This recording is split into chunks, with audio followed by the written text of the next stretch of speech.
Rien de ce qui est Versailles. Donc on s'est inspiré de recettes d'époque qu'on a trouvées dans des livres, je pense notamment au Nouveau cuisinier royal et bourgeois, édition de 1729, écrite par François Massialo. Alors j'en cite un, mais il y en a plein d'autres, et dans lesquels on a puisé voilà, les idées de recettes de l'époque, qu'on a revisitées et adaptées au goût du jour.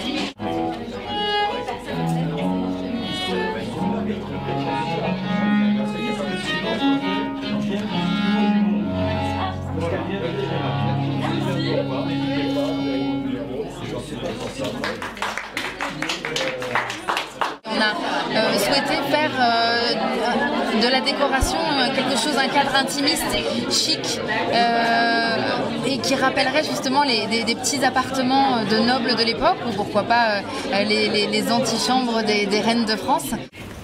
Je me suis entraînée toute la soirée hier à manier l'éventail, devant un petit morceau de miroir brisé dans le secret de ma chambre. Tout le monde est charmant avec moi et veut tout savoir de ma petite histoire.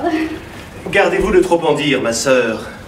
La cour est un de ces repères de serpents où tout ce que vous dites peut être retenu contre vous. Soyez donc bien prudente et ne faites confiance à personne. J'ai rencontré la metteur en scène Marine Monteau, auteure et metteur en scène des pièces de théâtre, qui sont des créations originales, qu'elle a écrites inspirées de faits historiques et d'anecdotes historiques. Et donc ça fait 4 ans maintenant qu'on travaille ensemble sur justement des recherches sur l'histoire de France, les anecdotes, les secrets de l'histoire de France. Et donc on a créé des pièces de théâtre originales qui soient à la fois divertissantes et en même temps culturelles. Je n'ose y croire. Ah mais vous devriez, mon frère. J'ai dit vague. Nombreux sont ceux qui ont recours au poison pour se débarrasser d'un parent ou d'un rival. J'ai donc découvert les textes de Marine Monteau que je ne connaissais pas, et honte sur moi, car vraiment je trouve qu'elle a perçu ce qu'on appelle la musique de la langue. C'est-à-dire que la langue qu'elle nous donne à entendre, c'est exactement la langue qu'on aime, c'est la langue des grands siècles, du XVIIe et du XVIIIe réunis. C'est parfait, c'est fluide, c'est beau. Et que dit votre mari de tout cela?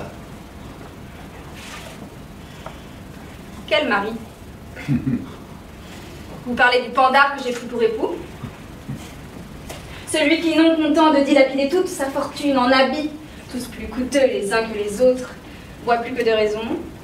J'ai toujours rêvé de croiser des nobles, ou en tout cas des comédiens qui seraient habillés comme des nobles de l'époque et qu'on croiserait au détour d'un couloir ou d'une porte dérobée dans le château de Versailles. Et c'est vrai que, d'autre part, issue d'une famille de restaurateurs, je me suis amusée, quand j'étais plus jeune, à imaginer un endroit où on allierait à la fois les arts de la table et les arts du théâtre et du spectacle. Vous savez, il y a le Versailles que l'on étudie, celui des archives, celui du monument lui-même, qu'il faut que nous contribuions à constamment améliorer, entretenir, etc. Et puis il y a le Versailles du rêve. Le Versailles tel qu'on le connaît à travers les mémoires, les journaux, les souvenirs. Je pense que ça va plaire aux visiteurs, ça va plaire aux fidèles, parce qu'il y aura cette dimension du rêve.